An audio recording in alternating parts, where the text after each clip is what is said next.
Okay, alright. Welcome back to my YouTube channel. I'm Mandy's Vlog. Ito, talagang matindi. Walang iwanan. Itong magkaibigan na ito. Arnie Tevez at itong si Manny Pacquiao. Walang iwanan bilang magkaibigan na. Laman ng video na yan ang ating tatalakayin. At kung bago pa lang po kayo sa aking maliit pa na YouTube channel, inaanyayahan ko po kayo, please subscribe. Sabay po nating i-like ang video na ito kung nagustuhan nyo po. Ako'y muling nakikiusap mga kaibigan, kung pwede lang patapusin po nating panoorin ang kabuuan ng vlog na ito at nang sa ganon, lubos po nating maunawaan. Heto na, samahan nyo po ako mga kaibigan.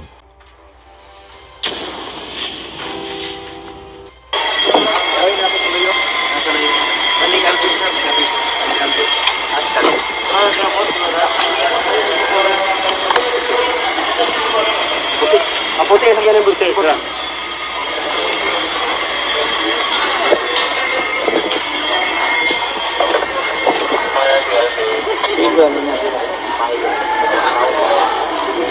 Hi, Ma'am Jing. Ayo.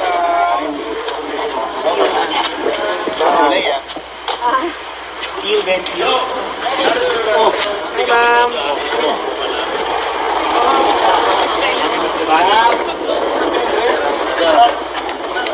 Kamelo, Senator. Umuwi ko muna, Kap. Hi, Kap. Dere, mga palangga. Nga na atong gibulat. Ako amigo kayo. Na. Udot ko muna. Ano may mani na na? Nena, ha? Atong anak.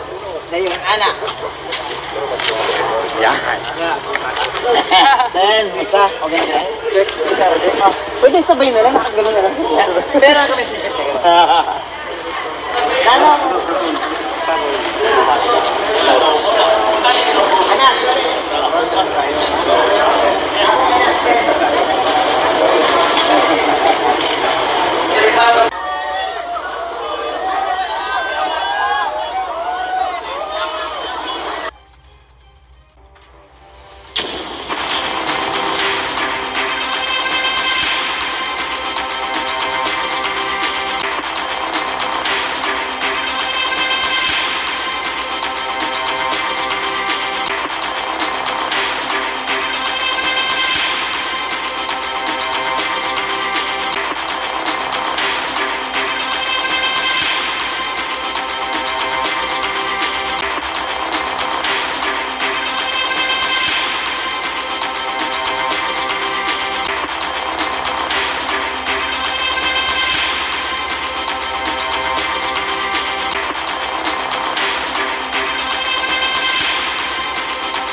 Okay, alright.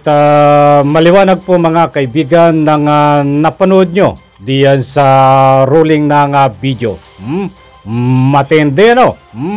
Walang iwanan bilang magkaibigan. Disclaimer lang palaala, iyang video na unang porsyon na napanood nyo ay lumang video yan. Makikita nyo po diyan na sinasalubong ni Arnie Tevez si Manny Pacquiao papaba ng eroplano. Yan po ay nung nakaraang presidential election. Hindi po bago yan. At dito naman sa sumunod na video, yung sumasalubong naman diyan ho sa aeroplano din. Yan ho ang bago na nangyayari po diyan sa bansang Timor-Leste. But dito naman no, sa unang video na pinakita ko po sa inyo na sumasalubong din si Arnie Tevez kay Manny Pacquiao, yan po ay nangyari sa bansang Pilipinas. Isang old at isang new video mga kaibigan. Okay, bakit ko po pinakita ito? Bakit kasama sa ating pagtatalakay? Para ho lubos maunawaan ng ating mga mahal na mga taga-subaybay, sapagkat may ilang kaibigan po tayo dyan na nagkukomento at nagpapahatid po sa atin ng message na wala daw pong kaugnayan itong si Arnie Tevez, at dahil daw po itong si Arnie Tevez at Manny Pacquiao wala daw ho itong kaugnayan dahil hindi magkaibigan. Lilinawin ko. Kaya sa punto pong yan ay pinakita ko ho dahil iyan po ang aking ikangay gustong ipunto. Hindi ko po sinasabi na ang ating pagtatalakay, kaya pinakita ko ho yan. Ang pinupunto po natin ay dahil po doon sa pagkikita ni Arnie Tevez between Manny Pacquiao.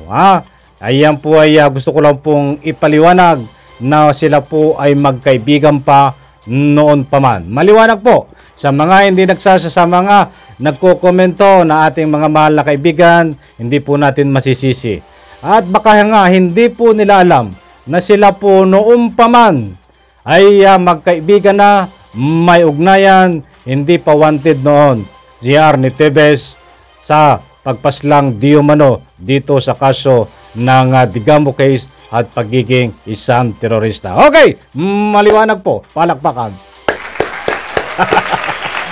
Marami na namang magagalit natin dyan. Marami na namang ika nga po sisimangot. Bakit daw po tayo pumapalakpak? Palakpakan, kumusta po kayo? Luzon, Visayas, sa Mindanao. Ano man ang inyong ginagawa, ay samahan niyo po ako dito sa ating pagtatalakay. Alam kong mga bala kayo, mga mahal kong OFW, saan man sulok ng mundo kayo naroroon. Maraming salamat po. Eto, talagang matindi. Hoy, baka hindi pa po kayo nakakapanood dito sa kulto, sa leader ng kulto. Na in-upload ko po ilang hours na ang nakakaraan. Pwede nyo pong pasyalan, pakilike nyo po ang video na yan, at isang like nyo po sa video na yan ay napaka-importanting malaga. At padaanan din po natin ang kaunti mga kaibigan. Marami ang nagtatanong, nasaan nga ba itong si Atty. Topacio? Bakit hindi ko raw tinatalakay na si Atty. Topacio at si Atty. Pomelo? Ay pumutok nga itong pagsalubong ni Manny Pacquiao diyan sa bansang Timor-Leste. Hanggang ngayon po ay wala pa rin nga itong reaksyon. Ang kanyang abogado ay hindi po natin alam kung nasaan. Ay ganyan naman ang ugali niyan. Tago ng tago mga kaibigan, kahit walang warrant of arrest itong si Atty. Topacio na nasobrahan ng talino. Kahit si Atty. Pomelo wala hong mabanggit, walang mga reaksyon na nga po ay patungkol dito sa kaso ni Arnie Tevez. Pinadaran po natin dahil marami po ang nagtatanong kahit diyan po sa comment section. Hindi po natin nakakalimutan yan mga kaibigan sa pagtatalakay na yan. Sa data po at wala po tayong makuha na mga video nila na nagpapakita na bago labas na pahayag. That's why wala po tayong matalakay sa kanila. Dito po muna tayo. Talagang matindi. Wala po tayong ibang intensyon sa pinakita kong video na luma. Ang intensyon po natin dyan ay malinawan tayo.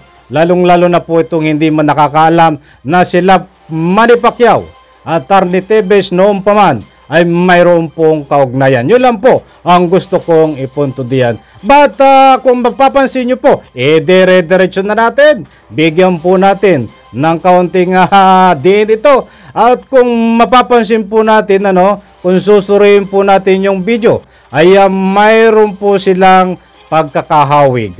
Talagang matindi ang pagkakahawig ng video. Para maniwala po kayo, para lubos po nating maunawaan yung sinasabi kong may pagkakahawig po. Ang old video na pinakita ko sa iyo ni Manny Pacquiao at Arnie Tevez ay panoorin nyo po.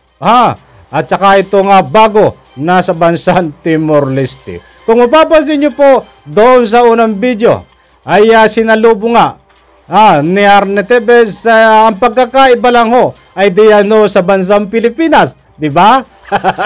Subalit hindi sila nagyakapan doon sa unang video ng aking pinakita. At anong ginawa? Nagbiso-biso lang ng mga siko. Matindi, di ba? Isang senyaliso.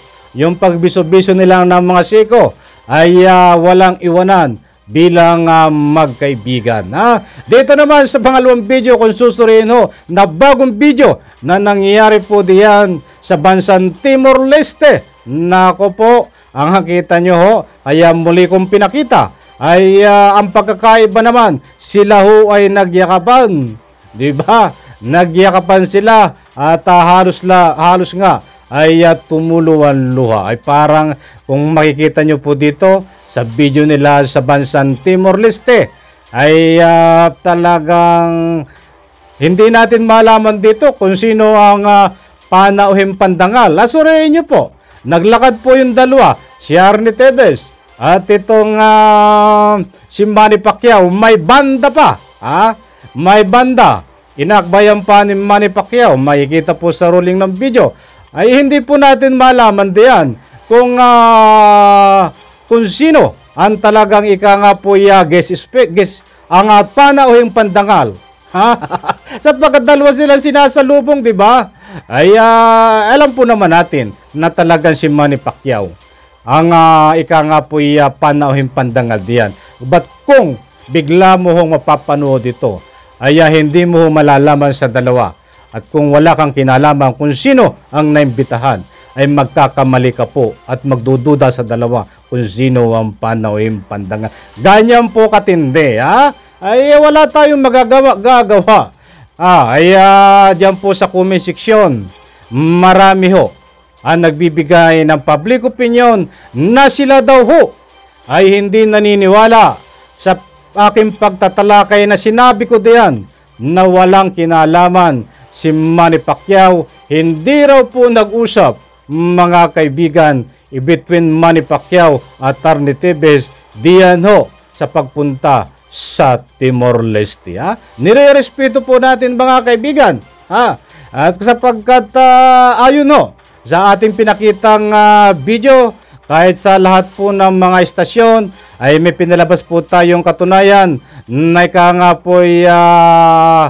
walang kinalaman itong si Manny Pacquiao sa pagsalubong ni Arnie Tevez at wala po silang kaugnayan. Data po at nasabihan ko po yan dahil marami mga kaibigan natin, mga masugid na taga-subaybay na nagpuputok ng butsi. Hindi po sila naniniwala na wala pong kinalaman itong si Manny Pacquiao.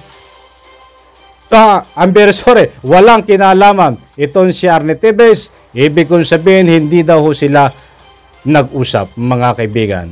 Ba't naniniwala po ang mga manonood natin na nag-usap po sila, mga kaibigan? Wala tayong magagawa. Kasapagkat karapatan po ng ating mga manonood na ang kanilang mga opinyon, kung naniniwala po sila na po yung nag-usap sila tungkol sa pagbisita ni Manny Pacquiao diyan po, ay karapatan po nila yan sapagkat mayroon po silang pagbabasihan. Mayroon pong video na pinagbabasihan, kaya nasasabi po nila na po'y mayroong pag-uusap ang dalawa. Nandiyan po ang ebidensya sa mga upload ko. Hindi po sila tumitingin doon sa mga po'y imahinasyon. Nagbabase po sila sa mga video na nakikita. That's why pinaninindigan po ng ating mga manonood na mayroon pong ugnayan between Tevez at pakman sa pagbisita po diyan sa bansang Timor-Leste. Nirespeto po natin mga kaibigan. At kahit ako po, ayan, sabi ko nga dito, tayo ay walang binibitawan na final na sinasabi ko na hindi nag-usap sapagkat ang tanging hinahabiling ko po dito ay malaking katanungan. Bakit nangyayari po ito? Imposible kako. Maraming katanungan po yan na wala po akong kasagutan dahil nangangala pa po tayo ng anuman na ikangapoy salaysay ni Manny Pacquiao o ano pang salaysay galing po sa ating pamahalaan. Maliwanag po at palakpakan muna. Counting shoutout lang po mga kaibigan at pasensya na po, importanteng mahalaga ito. At bilang pagpupugay sa lahat po ng ating taga-subaybay dito sa aking maliit pa na YouTube channel. Siyempre hindi po nating makakalimutan ng kanilang mga public opinion. At ito po, shoutout. At maraming salamat sa kay Ruby ba ito? Pwede pala yakapin ang isang pastor ng born again, ng isang murderer, drug lord, gambling lord, terorista wanted nagtatago sa batas. Public opinion po yan, galit kay Ruby. At ayan po, anuman ng mga sinasabi nyo ay buong puso kuhong nire-respeto yan. Go din po ulit, Idol and Days from Ernie Banto. Ay masugi din po nating taga-subaybay ito. Itong si Ernie Banto, maraming salamat sa inyong pagsubaybay dito sa aking maliit pa na YouTube channel. Buhat kay Eduardo Pahi. Shout out Eduardo Pahi. Huwag nyo naman kami lukuhin na hindi sinasadya sila ni Tebes na nagkita sila sa Timor-Leste. Kita mo ho, talagang naniniwala po sila na sila ho ay hindi may ugnayan bago pumunta roon si Manny Pacquiao. That's why sinasabi dito ni Eduardo Pahi, huwag nyo naman kaming lukuhin na hindi sinasadya sila ni Tebes na nagkita sa Timor-Leste, di ba? Ay nirerespeto ko po ang inyong mga public opinion. Buhat kay Angela Lucero. Angela Lucero, shout out at maraming salamat. At ito nga ang sabi niya, legit ka talaga. Sir, yan po ang sabi niya. Maraming salamat po. At buhat naman kay Taburaded, shout out. At maraming salamat. Kaya pala tinulak siya ng security. Maraming nag-comment doon. At sa mga nakapanood, maraming salamat po. Kung hindi nyo pa po napapanood yun, puntahan nyo po na siya ni Tebes ay sumilip doon sa sakyan ni Manny Pacquiao dyan sa Timor-Leste. But ang ginawa ho ng mga bodyguard ni Pacquiao ay tinulak, pinaalis, pinagtulungan, napaalisin. Akala mo ho ay talagang squatter. Squatter naman talaga doon, di ba? Squatter siya doon, di ba? Ay hindi naman siya katatas-pulong doon. Bakit pupunta doon? Ay maraming question dyan. Huwag natin pabayan dahil bibigyan po ulit natin ng part 3 yan sa ating pagtatalakay. Ito, dito mo ulit tayo. Na sana marami ito Bakit hindi pa arestuhin? Buti pa si Pacquiao. Nagkita na sila. Buhat kay Manuel Reyes. Manuel Reyes, shout out at maraming salamat. At Bernarditos, on this vlog, lahat ng sinasabi mo ay puro tama. Topasyo lang ang walang sinasabi. Tamang sinungaling. Buhat kay Bernarditos. Maraming salamat po sa inyo. Okay, pasensya na po kung hindi po nabanggit ang inyong mga pa-shoutout sa lahat po na nagmi-message sa akin. Na nga po yung nagpapa-shoutout. Pasensya na po kung hindi ko kayo mapagbigyan ngayon. Huwag po kayong mag-alala. Diyan po sa susunod nating mga vlog na upload ay pipilitin po natin mapasama ang inyong pangalan. Mahirap po na nga po i-shoutout po natin lahat dahil napakarami po kayo mga kaibigan. Okay, palakpakan mo na. Okay. Talagang eto, sana ho dito po sa ating pagtatalakay ay nakuha nyo ang gusto kong ipunto dito. At yung pinakita kong video ay yan po ang paraan po natin doon sa mga nagtatanong. Niyan po ang kasagutang, panoorin nyo na po. At nabanggit ko na po diyan sa aking entrada at mga introduction kung ano ang mga dahilan kung bakit pinakita ko po ang video na yan, mga kaibigan. Maraming salamat po. Kung kayo po ay naniniwala na ika nga po'y walang iwanan, itong tunay na magkaibigan, ay diyan ho sa comment section ay pwede kayo mag-iwan ng public opinion. Mag-iwan lang po kayo at buong puso ko pong irespeto yan. Naniniwala po ba kayo na talagang may ugnayan between Tevez and Manny Pacquiao at sila ho ay hindi nag-iiwanan bilang magkaibigan? Ay pupulsahan po natin kung ano ang inyong mga reaksyon. Kung naniniwala po kayo ay maraming salamat. At kung hindi naman kayo naniniwala, maraming salamat din po, mga kaibigan. Ang importanteng mahalaga po dito, malayo man tayo, saan man kayong lugar naroroon, tayo po ay magkakalapit sa pamagitan po ng media platform, anuman ang inyong public opinion. At ako, yan po ay pawang public opinion na hindi po magiging hadlang para maging magkaibigan pa rin po tayo lahat bilang isang kapwa Pilipino. Alam ko ho, nakuha nyo ang gusto kong ipunto dito. Maraming salamat, pagpalain po tayo lahat, palakpakan.